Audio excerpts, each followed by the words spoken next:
Bonos dis a todos os presentes, neños e neñes e, como non, maestros e maestras. Neste día 30 de octubre, dende el guapo pueblo de Villoria, faise saber que... Ya llegó la seronda, con calor e airón, atraenos castañes as galla pa entamar esti pregón.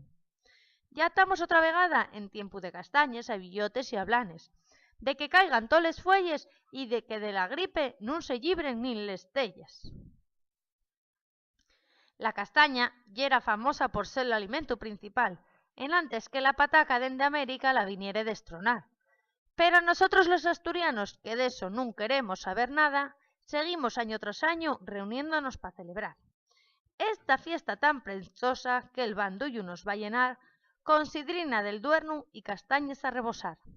Un aviso importante antes de nos fartar. Pa ser xente elegante, recollei na más acabar. Y por fin los pregoneros, en vestidos de autoridad, damosvos una orden. Todo el mundo a disfrutar. Gallolero Amaguestu 2014.